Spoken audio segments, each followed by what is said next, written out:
Wrestling has more than one royal family.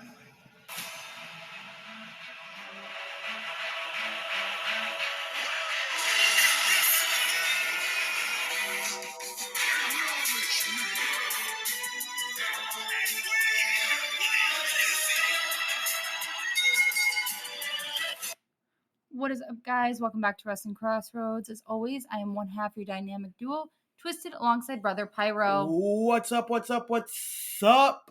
And we apologize very heavily for not getting anything out for SummerSlam. There was a lot of miscommunication in our scheduling. A lot of scheduling and technical difficulties on our end. We apologize. We'll try to be better about this in the future. But life isn't perfect. We're not perfect. We hope you understand. But let's get right into this. Yes, let's definitely get right into this. We are going to be doing something similar that we did a bit earlier this year with an AEW pay-per-view. We're going to be doing our recap and our pre-show in one. So let's start with the beginning of our SummerSlam card. We have Logan Paul versus Ricochet. Looking at our predictions, it was me and Desario that chose Logan Paul, whereas everybody else went Ricochet for the winning of this one. Your reasonings for choosing Ricochet, obviously.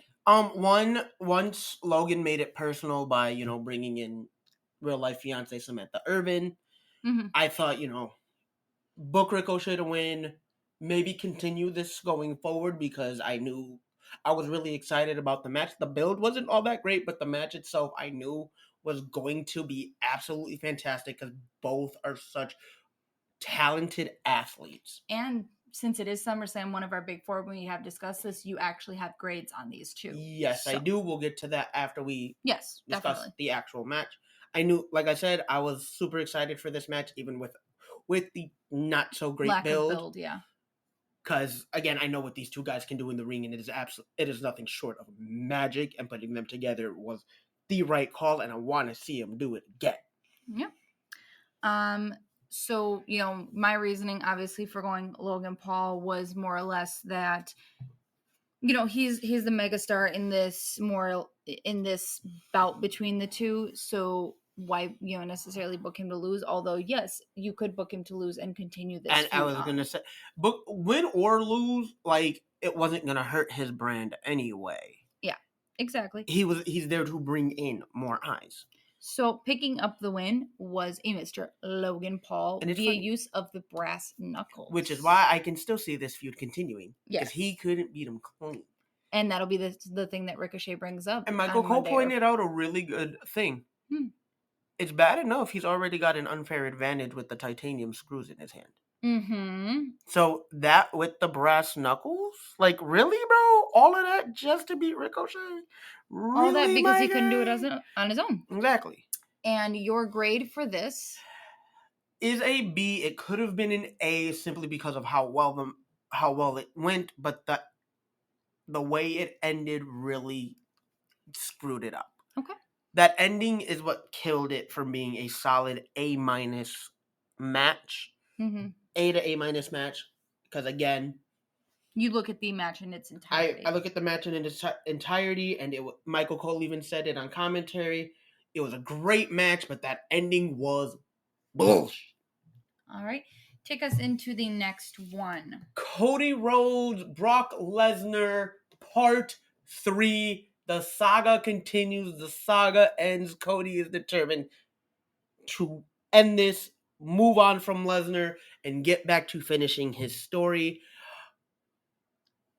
Unanimously, everyone on the same page, which doesn't happen often, Cody Rhodes predicted to pick up the victory.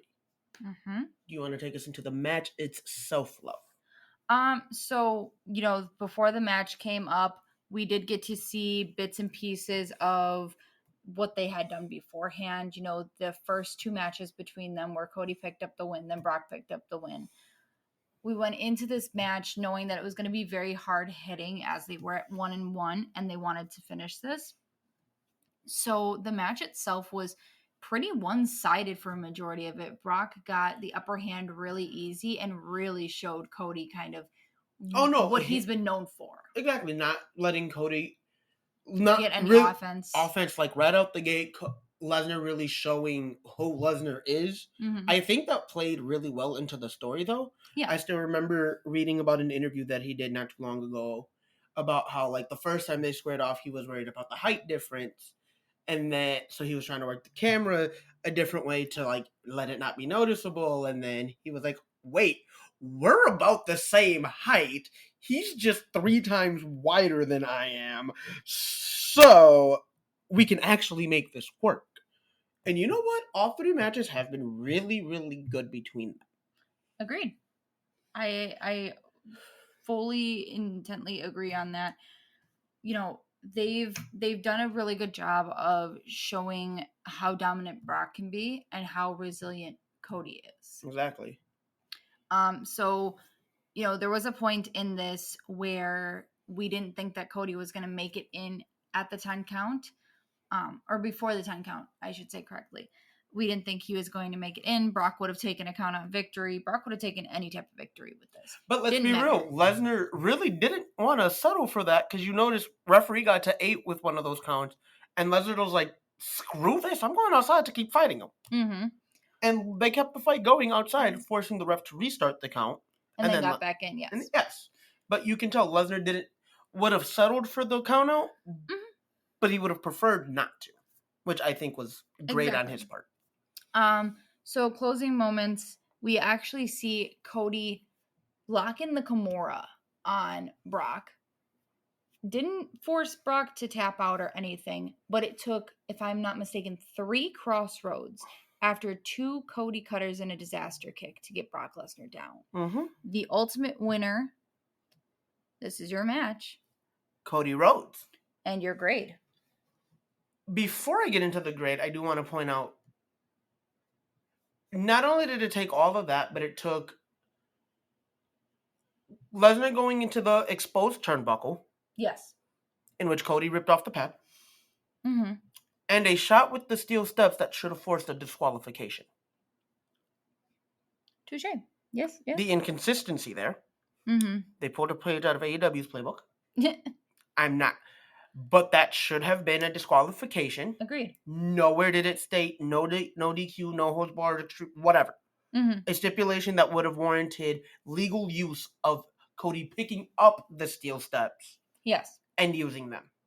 Now, if he would have, like, you know, hit him with a drop toe hold and Lesnar would have fell into him, or, you know, sidestepped and Lesnar would have tackled him, that's a whole different case.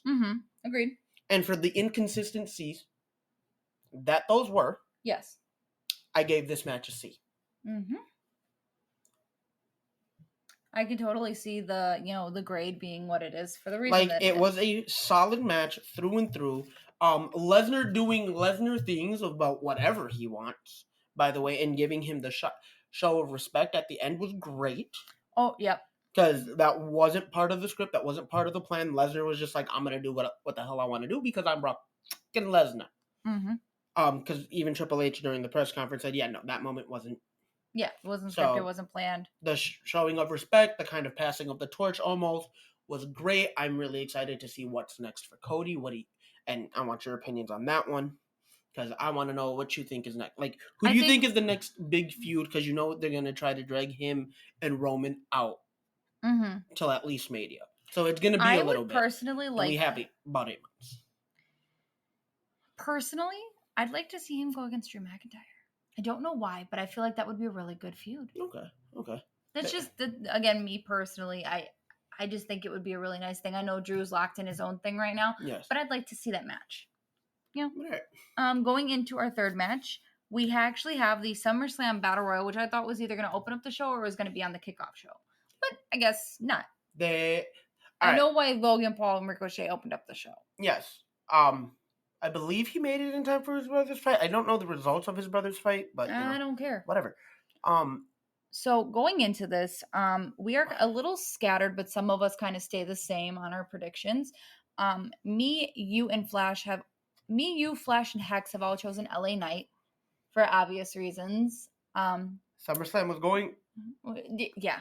Okay. Continuing into this. Because this is just kind of a smaller thing. There's not much to talk about for a Battle Royal. We have Desario who chose Bobby Lashley, although he wasn't even in I was gonna say, Desario, congratulations, you played yourself. You picked the one person on the roster that wasn't even involved with this match. How do you feel, bro? I'm giving him a call for that one later. And somebody that we have newly brought into our little Wrestling Crossroads family,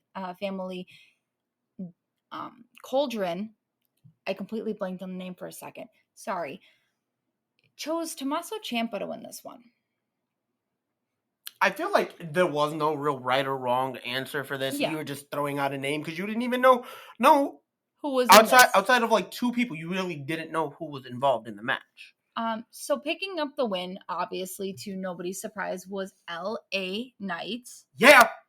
And your grade for this was a B. B minus. B minus. It was significantly more entertaining than I thought. It was better than I thought it was going to be. Again, I do feel like this match could have been on the kickoff show or something, or right after Logan Ricochet. You definitely could have made time for a bumped match, which was Trish and Becky. I understand, Triple H did explain, when you have the amount of stories going and the amount of talent that you have on a roster, it's hard to fit everything that you want on one show when you're so big that you have to book 2 days of WrestleMania, each show being about 4 to 5 hours in itself each day. I'd like to know why, going to the WrestleMania talk, why night 1 is always toppling night 2. No matter what is going on, night 1 always topples night 2 for Mania. Yeah. No, I'm gonna have to give you a hard disagree with that one, because they've done 3 now that are 2 nights. The Pandemic, which yes, night 1 was better. The year after was their first one with fans. Personally, I thought it was relatively even. Last year, I thought night 1 was better. I thought both nights were relatively even. This year, I will definitely say night 1 was the better one. But again, I'm okay. We're getting off track here. But no, like him again, Triple H just explaining, hey, we have 4 weeks to the next big show. But like trying to, who already hard book a 2-night event and making it hard with storylines and the roster and the talent. That's hard enough. So when you have to dwindle it back to one show, you have to, make adjustments. But again, I feel like the Battle Royal wasn't a need. But it ended up significantly more entertaining than I thought it was going to be. Hence the grade of the B minus. But tell me, LA Knight, tell me that LA Knight ain't one of the most over talents you have right now. The man won a Battle Royal that had no actual relevance to anything going on with the product other than just existing. Okay. And got a bigger pop than the guys in the first 2 match. I will give you that. Let's continue on. We have a lot that we actually have to get through. So let's jump into our next one. You're going to take us through our MMA rules match. Shayna Baszler, Ronda Rousey, once really close friends, turned bitter enemies. This was actually a really fun change of pace for a traditional match because, again, they contested it under basically MMA UFC rules. Tap out, pass out, knockout, that was it, outside of referee stoppage. Mm-hmm. That was it. Like, both of them being trained in with their MMA background was great to see, and it was great to see that Ronda couldn't just throw Shayna around like she's used to. Yeah, because she knows her fighting style. One, they're very similar because they train together in both MMA and in the world of pro wrestling. Mm-hmm. 2, you're finally fighting somebody in a cage or in a style of match that they're familiar with. This isn't really a booking thing of we're going to make you look good. You are on the most even playing field you can be. And if I'm being completely honest, I think Shayna definitely was better in the octagon and more diverse. Ronda, as much as she helped brand women's MMA fighting. As much as she drew eyes to that, she was a one-dimensional, one-trick pony, one-dimensional kind of fighter. Okay. Take us through our predictions. Going into the predictions, all but Hex chose Baszler, Hex picking Rousey for whatever reason.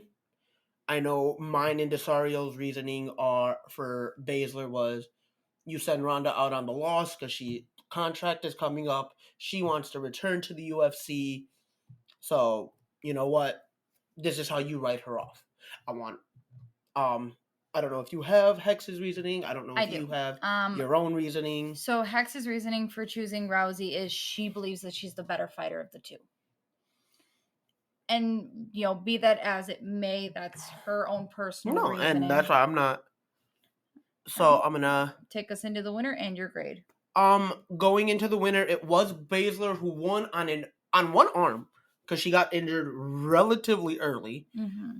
But one arm, Baszler picks up the win, which I'm really happy about. However, where did we put that? Thank you. Great. The grade I gave that was a C just because it did take us a minute to, it really did. It took a minute to get started. MMA style where it takes you a minute to kind of get into the match sometimes. Mm-hmm. But then when it picks up, it does pick up. Okay.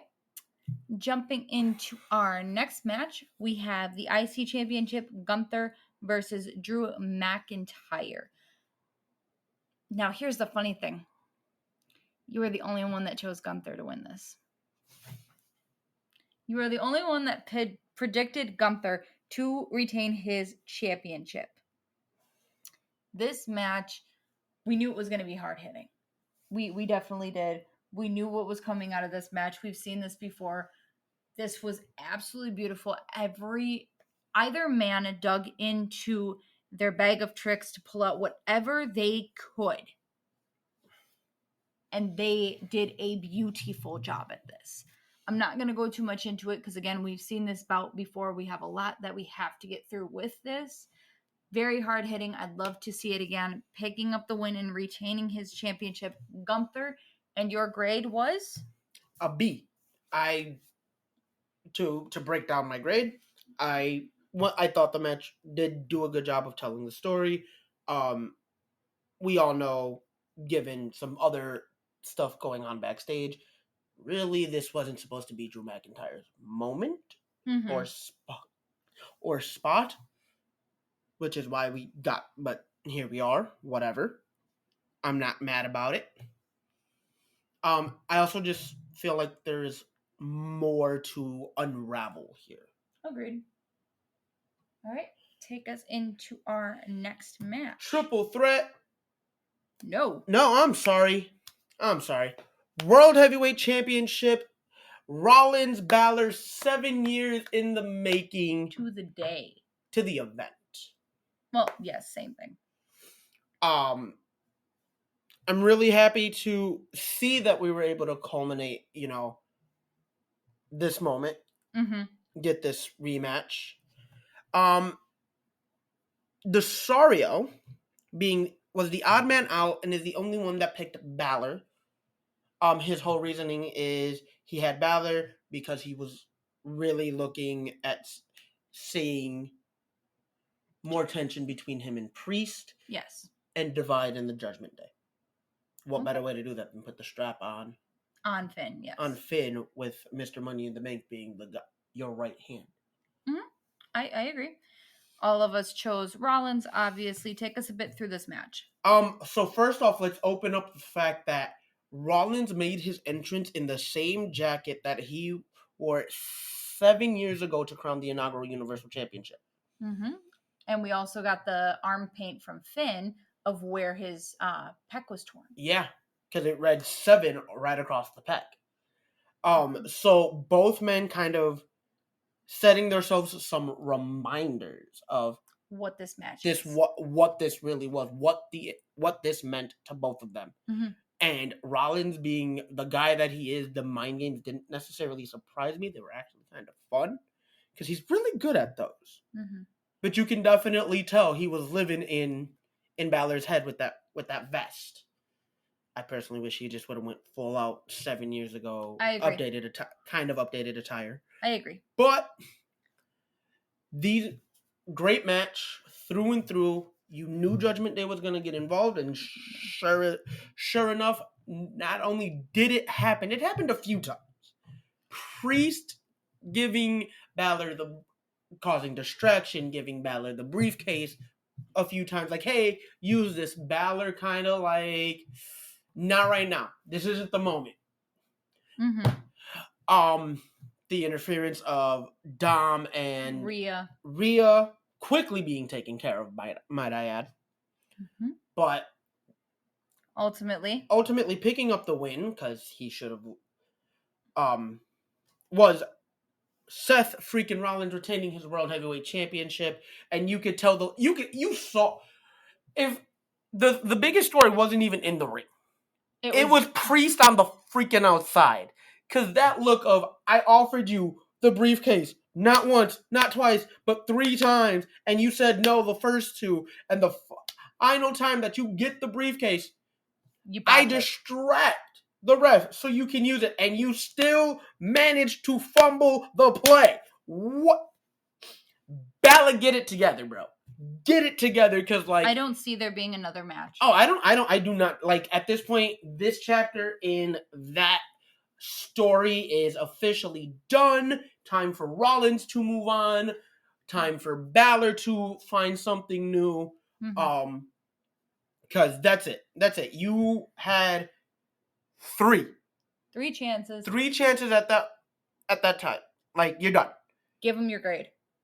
Grade being an A, because again, the match was exactly what you wanted. It lived up to the hype. It was a lot of fun. Mm-hmm. All right. I'm going to take us into the next. I'm going to take us into our next one. WWE Women's Championship Triple Threat match. Asuka, Bianca Belair, Charlotte Flair. Before we even get into the match and into our predictions, I do want to point one thing out, and I did tell you I was going to. This was the longest match, female match in SummerSlam, like on the card in SummerSlam history ever. This was the longest female match. Congratulations to all 3 women for this accomplishment, because you know what? They've worked their asses off, and they deserve this moment. They deserve their flowers. So everybody went Asuka. I chose Charlotte.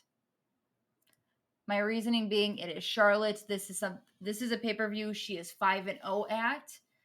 I didn't necessarily see her losing. Because again, Charlotte Flair. Point blank. Fair. Your reasoning for choosing Asuka to retain? I mean, she just got the title back in June? May, June? Yeah. I just felt like it was too early to take the strap off her. I wanted to see.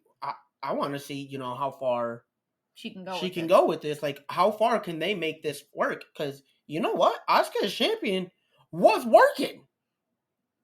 Okay. So, a lot of moments that went through this. A great offense and defense from all 3 women. I want to take us into the closing moments because, again, we do have a bit to get through, especially with our main event, the actual main event, because WWE doesn't know what a main event is anymore. Apparently, we had 4. No. The real main event. You get what? I can even do co-main events. I don't give a shit. There. Okay, I'll give you real main event.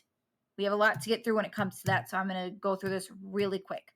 Ending of the match, close to the end, we have Bianca Belair on the top rope. She is pushed off by Charlotte Flair. She hits the steel steps.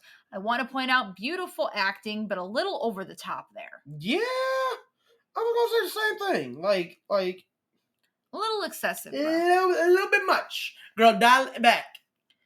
She then went and started being taken to the back by officials and doctor personnel, but stopped to come to the ring while Asuka was being put in a figure 8. Mind you, Asuka's knee was pretty bad then too as well. Had been beaten up majority of the match.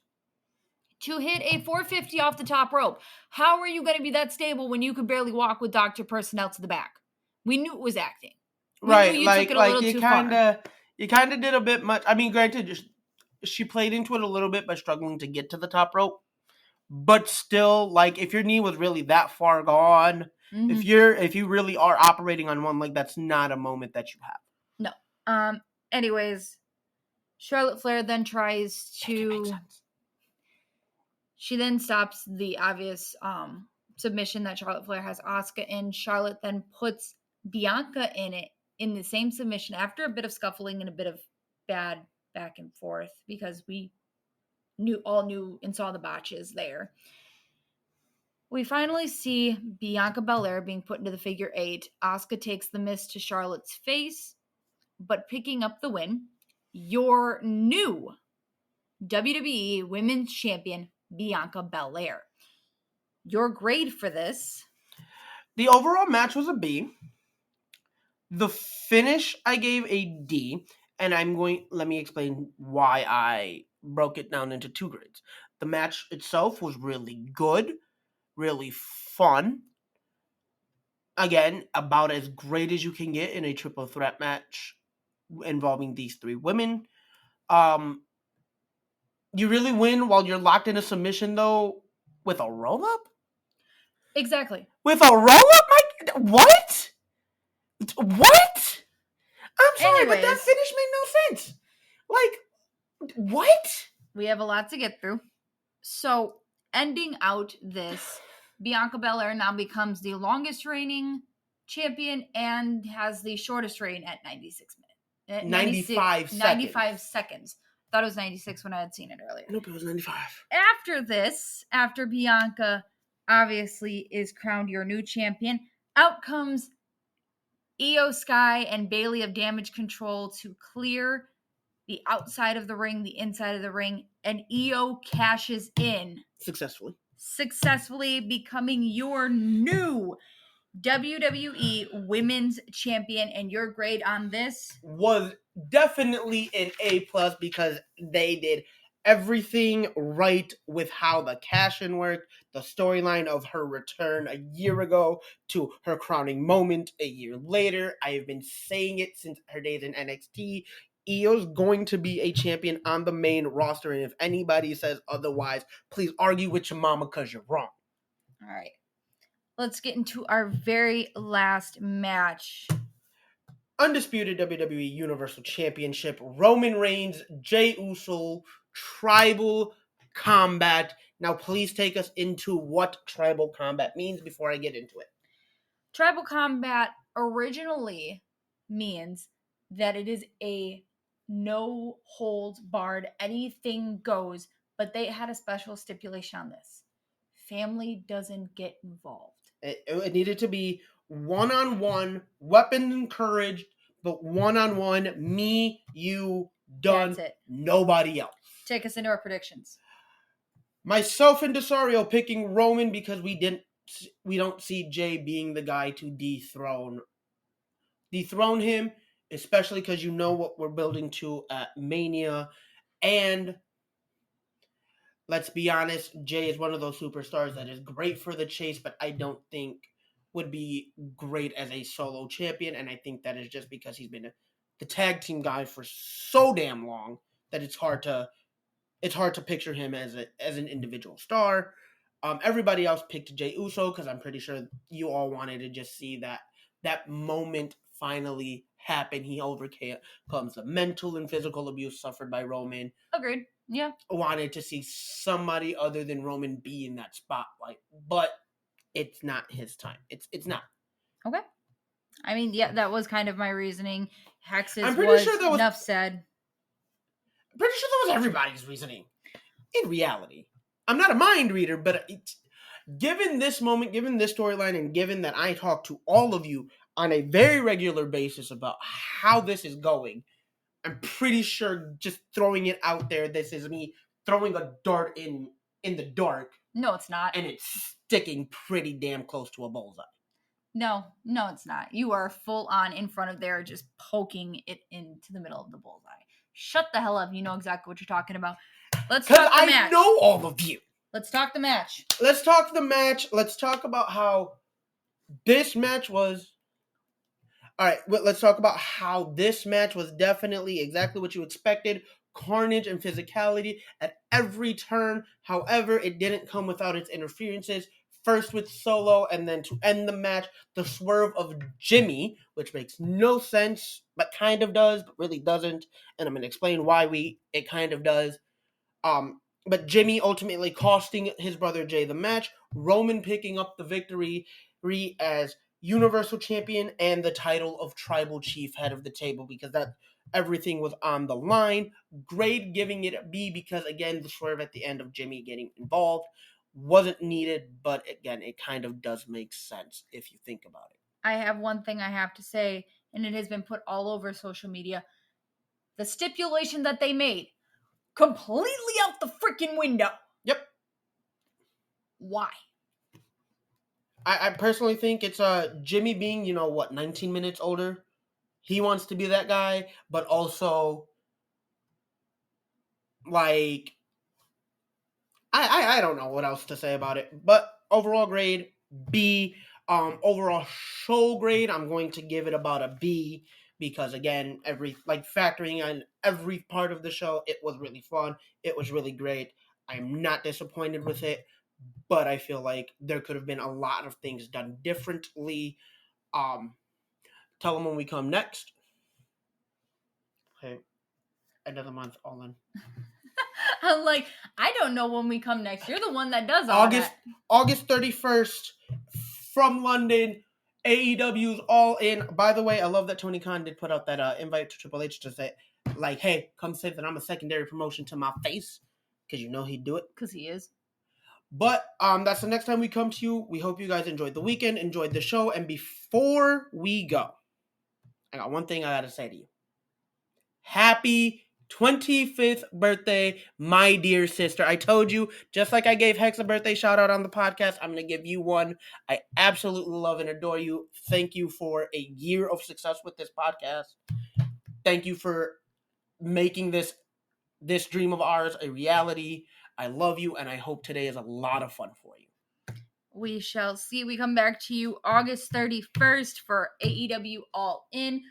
Hopefully, fingers crossed, toes crossed, everything we can crossed. We don't have any technical difficulties. We come to you live beforehand and after. All right, love you guys, and enjoy the rest of your week. Laters.